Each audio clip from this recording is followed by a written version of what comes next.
भारत के सफल ऑपरेशन सिंदूर की पूरी कहानी आपको पता है। किस प्रकार से हमने आतंक के आकाओं को करारा संदेश दे दिया है, तमाम आतंकवादियों को निपटाकर। देखिए, आतंकवाद पर भारत की सख्त नीति और वैश्विक मंच पर पाकिस्तान को बेनकाब करने की अब बारी है और इसका रणनीतिक असर भी अब दिखने लगा है। कैसे, आपको बताएंगे आज। देखिए, इसी के तहत भारत सरकार ने 40 सांसदों की एक विशेष टीम बनाई है, जिसे 7 डेलीगेशंस में बांटा गया है। मतलब 7 टुकड़ों में इन 40 सांसदों को बांटा गया है, जो अलग अलग देशों में जाएंगे। ये प्रतिनिधिमंडल दुनिया के विभिन्न देशों का दौरा करेंगे और आतंकवाद के मुद्दे पर पाकिस्तान की पोल खोलेंगे। भारत की इस बहुपक्षीय और संगठित कूटनीतिक योजना की घोषणा शनिवार को संसद मामलों के मंत्रालय ने की। खास बात यह है कि इस डेलीगेशन में सत्ता पक्ष के साथ साथ विपक्ष के वरिष्ठ नेता भी शामिल हैं। कांग्रेस सांसद शशि थरूर को अमेरिका, ब्राजील, कोलंबिया, पनामा और गुयाना की यात्रा पर भेजा जाएगा। वहीं एनसीपी सांसद सुप्रिया सुले मिस्र, कतर, इथोपिया और दक्षिण अफ्रीका में भारत का पक्ष रखेंगी अपनी टीम के साथ। भारत की इस पहल से बौखलाए पाकिस्तान ने भी नकल की कोशिश की है। शनिवार को ही पाकिस्तान के प्रधानमंत्री शहबाज शरीफ ने एक प्रतिनिधिमंडल की घोषणा की, जिसका नेतृत्व सौंपा गया है बिलावल भुट्टो को। वहीं पूर्व विदेश मंत्री, जिनकी विदेश नीति को खुद पाकिस्तान में टूरिज्म डिप्लोमेसी कहा जाता है, उसके साथ हिना रब्बानी खार, खुर्रम दस्तगीर खान और पूर्व विदेश सचिव जलील अब्बास जिलानी जैसे चेहरे शामिल किए गए। हालांकि विशेषज्ञ मानते हैं कि भारत के ठोस तथ्य और बहुपक्षीय समर्थन के सामने पाकिस्तान की ये कॉपी पेस्ट वाली डिप्लोमेसी चलने वाली नहीं है। भारत आतंकवाद के मसले पर पाकिस्तान को घेरने के लिए पहले ही अंतर्राष्ट्रीय समर्थन जुटा चुका है और अब ये दौरे उसकी रणनीति को और ज्यादा सुदृढ़ करेंगे।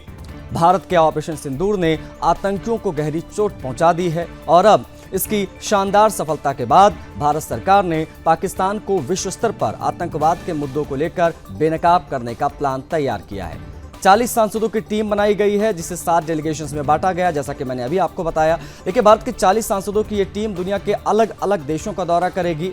यूएन के जो सदस्य नेशंस हैं, वहां पर जाकर विशेष तौर पर बताया जाएगा कि आतंकवाद किस प्रकार से पाकिस्तान फैला रहा है और किस प्रकार से पाकिस्तान आतंकवाद का बड़ा गढ़ भी है।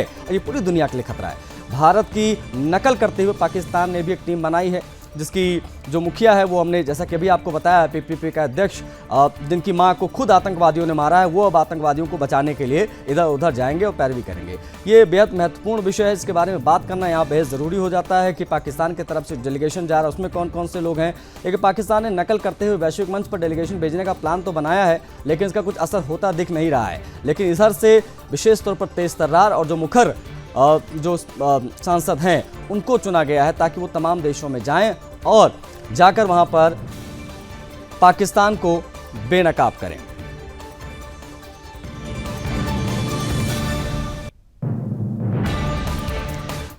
हमारे साथ मेहमान कनेक्ट हो रहे हैं, उनसे हम आपका परिचय करा देते हैं, उसके बाद में हम बातचीत के सिलसिले को आगे बढ़ाएंगे। हमारे साथ सोमशेखर जी हैं, पूर्व राजनयिक। सर, बहुत स्वागत है आपका। समय देने के लिए आपका आभार। हमारे साथ संजीव श्रीवास्तव जी हैं, विदेश मामलों के जानकार हैं। संजीव जी, आपका भी बहुत स्वागत है और समय देने के लिए आपका भी विशेष आभार। विनय कुमार ब्याला जी हैं, रक्षा विशेषज्ञ, हमारे साथ कनेक्ट हो गए हैं। ब्याला जी, आपका भी बहुत स्वागत है। आज शुरुआत में संजीव श्रीवास्तव जी आपसे करना चाहूंगा, ये जो डेलीगेशंस भेजने का निर्णय लिया गया है, जिसको कॉपी पाकिस्तान भी कर रहा है एज यूजुअल, लेकिन ये जो डेलीगेशन की सिलेक्शन है और ये जो उद्देश्य है, इसको आप बतौर विदेश मामलों के जानकार किस प्रकार से देख रहे हैं और ये कितना महत्वपूर्ण था? देखिए, ये जो इनिशिएटिव भारत की सरकार के द्वारा लिया गया है, ये एक बेहद महत्वपूर्ण कदम है और ये जो पाकिस्तान के इंफॉर्मेशन वॉरफेयर के माध्यम से भारत को नीचा दिखाने की, भारत को अंतर्राष्ट्रीय समुदाय में बदनाम करने की जो साजिशें चल रही हैं, हमने ये देखा था कि पाकिस्तान पूरे ऑपरेशन सिंदूर के संदर्भ में अंतर्राष्ट्रीय समुदाय को गुमराह करने की कोशिश कर रहा था। अनेक तरीके के झूठ और मिस इन्फॉर्मेशन को वो फीड कर रहा था। कई इंटरनेशनल मीडिया संस्थान इसके ट्रैप में भी आ गए थे और जिसको की काउंटर करना बेहद जरूरी था। इसके पहले भारत सरकार के जो विभिन्न देशों में जो राजदूत हैं, उन्होंने भी अंतर्राष्ट्रीय मीडिया के साथ अपने इंटरेक्शंस को बढ़ा करके तथ्यों को सही तरीके से रखने की कोशिश की थी। और अब भारत के द्वारा एक सर्वदलीय जो डेलीगेशन ये जो विदेशों में भेजा जा रहा है, इसके माध्यम से भारत पाकिस्तान के झूठ के जो उसका जो पूरा उसका प्रोपेगेंडा है, जो उसके द्वारा जो भारत के खिलाफ साजिशें रची जा रही हैं, उसको तो बेनकाब किया ही जाएगा, तथ्यों को सही तरीके से तो रखा ही जाएगा। साथ ही साथ इस सर्वदलीय डेलीगेशन के माध्यम से भारत ये मैसेज भी देने की कोशिश कर रहा है कि एक ऐसे समय में कि जब भारत आतंकवाद के खिलाफ ये लड़ाई लड़ रहा है, ऐसे में जो पूरा भारत है, भारत का जो प्रत्येक राजनीतिक दल है, प्रत्येक भारतीय एकताबद्ध है और ये एक एकता का, एक संगठन का भी मैसेज है जो कि भारत के सरकार के द्वारा पूरे विश्व को दिया जाएगा। और जाहिर है कि पाकिस्तान जो भारत में सांप्रदायिक सौहार्द को बिगाड़ने की साजिश के तहत उसने पहलगाम की जो एक लोगों को सर वैसे भी ये पता चलना बहुत जरूरी है सर कि किस प्रकार से इन निर्दोष लोगों की हत्या पाकिस्तान से आए आतंकवादियों ने की, और दुनिया को ये पता चलना बहुत आवश्यक था। मुझे लगता है शायद इसीलिए तमाम मुखर और अच्छा बोलने वाले तमाम जो सांसद है वो जा रहे हैं अलग अलग जगहों पर। अब बनी रहेगा सर हमारे साथ पूर्व राजनयिक भी कनेक्ट हैं सोमशेखर जी, क्या आपको लगता है कि भारत की ये पहल अंतर्राष्ट्रीय मंचों पर पाकिस्तान को अलग थलग करने में, जब हम क्रॉस बॉर्डर टेररिज्म की बात करते हैं, इस विषय को लेकर क्या हम कामयाब होंगे? आपको लग रहा है कि इससे मदद मिलेगी? सोमशेखर नमस्कार। मेरे सारे फेलो पैनलिस्ट को भी नमस्कार, सबको नमस्कार। मैं ये जरूर कहूंगा कि ये भारत सरकार का बहुत अच्छा एक कदम है।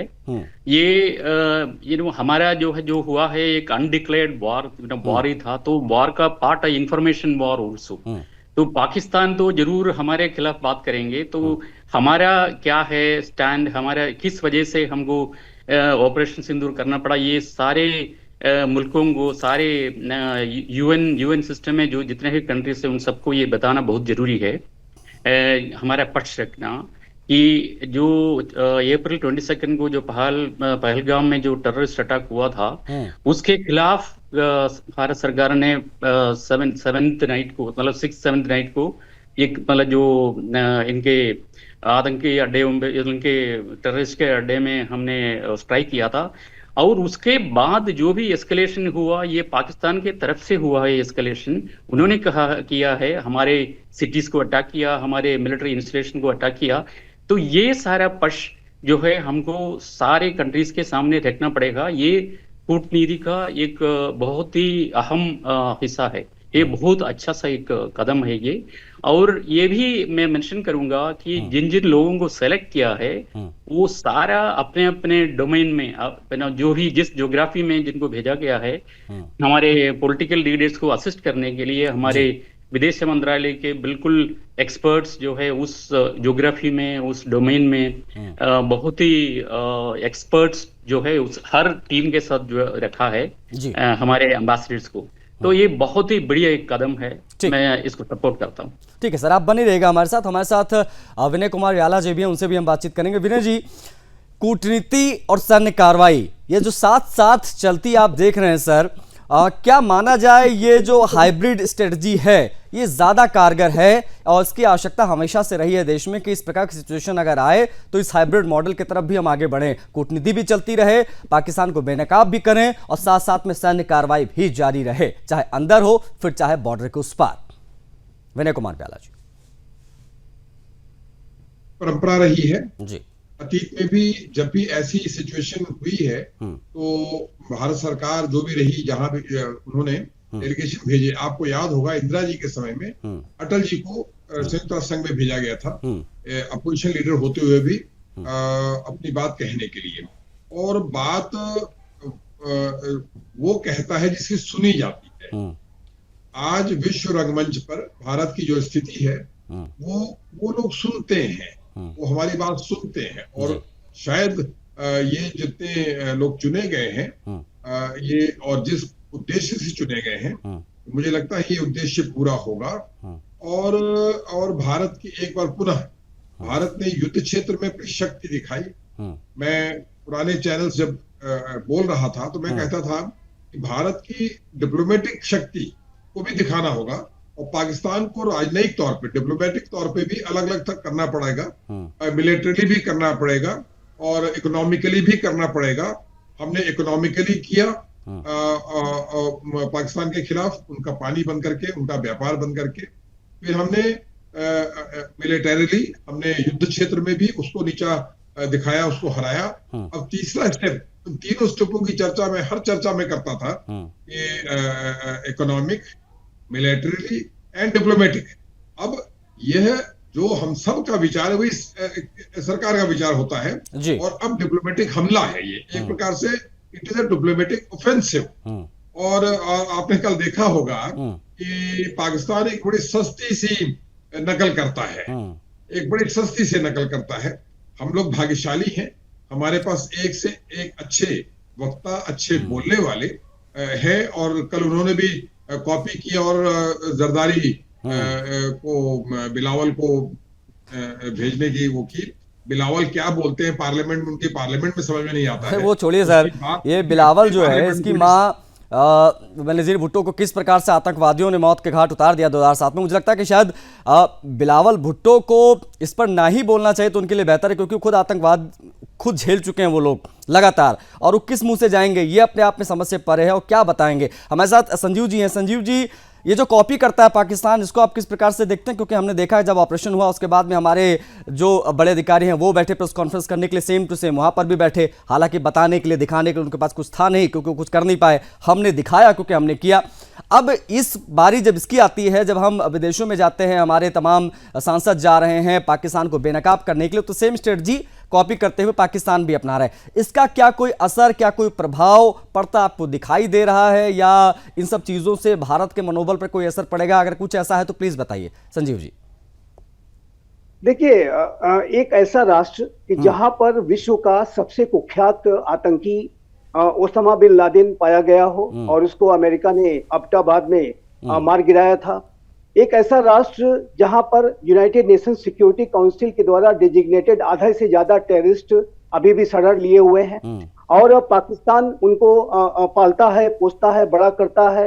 और जाहिर है कि ये जो आतंकी हैं वो पाकिस्तान के लिए भी भस्मासुर बन गए हैं, लेकिन पाकिस्तान के हुक्मरानों की जो एक रेडिकल इस्लामिस्ट अतिवादी आतंकपरस्त जो सोच है, उसकी वजह से वो आज भी आतंकवाद को अपने इंस्ट्रूमेंट ऑफ स्टेट पॉलिसी के तौर पर आतंकियों को स्ट्रेटेजिक एसेट के रूप में इस्तेमाल करते हैं। और पाकिस्तान आतंकवाद का एपी सेंटर है, पाकिस्तान नोटोरियस है, कुख्यात है, और एक ऐसा राष्ट्र जो कि आतंकवाद का एपी सेंटर है। बड़े से बड़े आतंकी पाकिस्तान में पाए गए और वहां पर अभी भी शरण लिए हुए हैं। इस पाकिस्तान के नेताओं का क्या फेस है, किस फेस के साथ वो अंतर्राष्ट्रीय समुदाय में जाएंगे? और जाहिर है कि उनके द्वारा कही गई बातों पर कोई भी भरोसा नहीं करेगा। पाकिस्तान इस तरीके के जो कॉपी पेस्ट को करने की जो कवायद कर रहा है, उससे पता चलता है कि उसकी कोई सोच नहीं है, बिल्कुल अवसरवादी है, और बिल्कुल उसके अंदर किसी भी तरीके का स्वयं का कोई कंसिडरेशन नहीं है। और ऐसे में भारत, जिसकी की क्रेडिबिलिटी बहुत ऊंची है, भारत के आज एक विश्व शक्ति, महाशक्ति बनकर के उभर चुका है। भारत के प्रधानमंत्री श्री नरेंद्र मोदी की जो गणना विश्व के अग्रणी बिल्कुल, अभी जैसा कि संजीव जी, अभी जैसा कि विनय कुमार व्याला जी ने भी कहा कि अब भारत को लोग सुनते हैं, अब वो दौर बदल चुका है। जैसा कि व्याला जी ने कहा, वो अपने आप में बेहद महत्वपूर्ण हो जाता है आज के इस परिदृश्य में। जो सिनेरियो पूरी दुनिया का है, जिस प्रकार से साउथ एशिया में भारत के धाक जो है वो निकलकर सामने आई है, उसके बाद में किसका प्रभाव कितना पड़ता है वो देखने वाली बात होगी। लेकिन आज सर बनी रहेगा हमारे साथ, सोम साहब भी लगातार बने हुए। सोमशेखर जी, पाकिस्तान हमेशा से विक्टिम कार्ड खेलता रहा है, ये आप लोग बेहतर तरीके से जानते होंगे, और आपने ऐसे तमाम बार इस प्रकार की चीज़ें देखी होंगी। पाकिस्तान का बार बार आतंकवाद को लेकर विक्टिम कार्ड खेलना, हिंदुस्तान पर आरोप लगाते हुए वो लोग विक्टिम कार्ड खेलते हैं। आपको लगता है सांसदों का ये दौरा जो है, ये जो यूएन के तमाम देश हैं और बाकी जगहों पर जो जा रहे हैं, इसके बाद में ये जो नैरेटिव है विक्टिम कार्ड वाला पाकिस्तान का, इसको तोड़ने में हम काफ़ी हद तक कामयाब होंगे? डेफिनेटली जो है, बिल्कुल जो पाकिस्तान का जो भी नैरेटिव है उसको जो खंडित करने के लिए हमारे जो डेलीगेशंस का ये एफर्ट जो है, हमारे जो एफर्ट है, बिल्कुल सक्सेसफुल होगा, इसमें कोई डाउट नहीं है। लेकिन हमको ये मान के चलना चाहिए, हर कंट्री जो है दोनों पक्ष सुनेंगे, दो पक्ष को सुनेंगे, और अपने अपने जो है जो भी नेशनल इंटरेस्ट है उसके हिसाब से वो लोग अपना डिसीजन आगे के लिए लेंगे। लेकिन ये बहुत जरूरी है कि हम अपना पक्ष रखना है, और काफी स्ट्रांगली रखना है। और जैसे हम जब से हमारा जो इंडिपेंडेंस हुआ उस टाइम से लेके अभी तक हम कितने लड़ाई इन लोगों से कर चुका है, कितने बार आतंकियों को भेजा है, हजारों जो है हमारे इधर टेररिस्ट अटैक्स हुआ है। तो ये सारा जो विश्व के सामने रखना, सारे नेशंस के सामने रखना बहुत ही जरूरी है। और इसमें निसंदेह हम काफी कामयाबी जो हासिल करेंगे, इसमें कोई डाउट नहीं है। ठीक है, हमारे साथ जी हमारे साथ व्याला जी भी लगातार बने हुए हैं। व्याला जी, जिस प्रकार से अभी बताया हमारे साथ जो पूर्व राजनयिक कनेक्ट हैं, उसको अगर मैं आगे बढ़ाऊं तो आप किस प्रकार से इसे देखेंगे विनय कुमार व्याला जी? क्योंकि जब हमने 9 आतंकी ठिकानों को तबाह किया, उसके बाद से लेकर जिस प्रकार के इंडिया पाकिस्तान के बीच सिचुएशन रही, आफ्टर ऑल दैट हमने देखा जो ये 5 स्थायी सदस्य हैं यूएन के, उसमें चाइना हो या अमेरिका हो, उनके नपे तुली प्रतिक्रियाएं आई। रूस भी इतना खुलकर मुखर दिखाई नहीं दिया, फ्रांस भी इतना मुखर दिखाई नहीं दिया। किस प्रकार से इस सिचुएशन को देखा जाए? इतना बड़ा आतंकवादी हमला हुआ है जिससे तमाम देश भी झेल चुके हैं, लेकिन जब बात इंडिया पाकिस्तान की आती है, इस लेवल पर चीजें होती हैं, तब क्या हम क्या नहीं कर पाते हैं और इस बार क्या करने जा रहे हैं जिसका असर वाकई में पड़ेगा? जी व्याला जी, देखिए, विश्व पटल पर जो कुछ भी जो क्राइसिस पॉइंट्स हैं, जो युद्ध क्षेत्र हैं, जहां लड़ाइयां चल रही हैं, ये वो निरंतर निगरानी रख रहे होंगे, जहां तक मेरी जानकारी है। जी सर। और अब इस स्तर पर आज तक इतने बड़े स्तर पर डेलीगेशन शायद कभी नहीं गए हैं। इंडिविजुअल डेलीगेशन गए हैं, लेकिन 7 डेलीगेशन 5-5, 6-6 एमपीज के, और जितना भारत सरकार की ये जो काम करने का तरीका है, इन सभी को ब्रीफिंग मटेरियल दिया जाएगा, एविडेंसेस दिए जाएंगे, और इनकी पूरी ब्रीफ विदेश मंत्रालय इनको देगा। इन विषयों पे बोलना है, इन विषयों पे और सुनेगा, विश्व सुनेगा। और हमारी जो पोजीशन ऑफ पावर है जो आज की तारीख में, वो दुनिया में किसी से छिपी नहीं है। और जैसे मैंने पहले कहा, दुनिया को हमें सुनना पड़ेगा, और पाकिस्तान को एक्सपोज करने के लिए बहुत कुछ करने की जरूरत नहीं। पाकिस्तान के यहाँ जब ओसामा बिन लादेन मिला, उससे बड़ा प्रूफ क्या हो सकता है? तो पाकिस्तान इज ऑलवेज, हमें सिर्फ अपना विश्व डिप्लोमेसी में अपना दबाव बनाए रखना है, अपनी बात कहते रहना है, और एक विधिवत तरीके से, जैसे कि मैंने बताया कि इन सभी डेलीगेशंस को पूरा मटेरियल, एविडेंस मटेरियल दिया जाएगा, और इसको लेके जाएंगे। कोई मनगढ़ंत बात करने वाला नहीं है। ये नहीं कि कोई हमारा नेता वहां जाके फालतू बोलेगा, और गंभीरता से बोलेगा। मैं सिर्फ एक चीज और ऐड करना चाहता हूं आपके चैनल के माध्यम से। देखिए, हमारे सेना के कई रिटायर्ड जनरल्स हैं जिनको जियो पॉलिटिक्स की प्रबल नॉलेज है, और वो लोग हैं जिनकी बात, जैसे हमारे एक जनरल अता हसनैन है, he is a Muslim and he is a general and he is a highly learned man। ऐसे लोगों को भी शामिल किया जाना चाहिए। विश्व को एक संदेश आता है कि भारत में उच्च पदों पर सेना में बड़े अधिकारी जो मुस्लिम्स हैं, जो एक बड़ी नॉलेज रखते हैं, उनको भी ऐसे डेलीगेशन में शामिल करना चाहिए। मात्र राजनीतिज्ञों का ही डेलीगेशन ना हो, सबका हो, क्योंकि जो ब्रॉडर कंसेंसस है वो पूरे विश्व को दिखना चाहिए कि हम सिर्फ नेता ही नहीं हैं, और हमारे यहाँ और भी बहुत विद्वान लोग हैं, और जो अपना पक्ष बड़ी प्रबलता से रख सकते हैं। ये मेरा कहना है, और मेरा पूरा विश्वास है मिनिस्ट्री ऑफ एक्सटर्नल अफेयर्स इनको सबको सॉलिड, जो पहले की आतंकवादी घटनाएं पाकिस्तान ने की हैं, उनको भी अपनी ब्रीफिंग में शामिल करेंगे, और रोजमर्रा की, और जितने टेरर कैंप्स थे, सर, जिस प्रकार से हमने पाकिस्तान में घुसकर मारा, उनके सैन्य ठिकानों को डैमेज किया, पूरा पाकिस्तान से हिला, एक बड़ी कामयाबी हमको वहां मिली। उम्मीद करते हैं कि हमारे जो डेलीगेशन जा रहे हैं वो भी एक बड़ी कामयाबी के तौर पर एक प्रमाण जो है वो रखेंगे, प्रत्यक्ष प्रमाण, क्योंकि प्रत्यक्ष प्रमाण दिखाने बड़े जरूरी हैं कि आतंकवाद को लेकर किस प्रकार से पाकिस्तानी जो है वो विक्टिम कार्ड खेलते हैं। लेकिन हकीकत क्या है वो पूरी दुनिया जानती है, उसको और मजबूती मिलनी बहुत जरूरत है उसकी। बहुत शुक्रिया आप सभी का। संजीव जी जुड़े आप, सोमशेखर साहब आपके बहुत शुक्रिया, विनय कुमार बैला जी आपका भी बहुत शुक्रिया। देखिए, ऑपरेशन से पाकिस्तान की आंतरिक राजनीति, उनकी जो सेना की ताकत है या जो उनके सेना के जो लोग हैं उन पर किस प्रकार का दबाव पड़ेगा, इस डेलीगेशन के जाने के बाद वो भी देखने वाली बात होगी। लेकिन सबसे बड़ी चीज ये है कि जब यूएनएससी तक ऑपरेशन सिंदूर गूंजेगा, जब डेलीगेशंस हमारे वहां जाएंगे, उसके बाद में किस प्रकार की चीजें निकलकर सामने आएंगी वो देखना बहुत जरूरी है, क्योंकि पाकिस्तान को अंतर्राष्ट्रीय मंचों पर बेनकाब करना बहुत जरूरी है, क्योंकि वो हमेशा से आतंकवाद के मामले पर विक्टिम कार्ड खेलता आया है।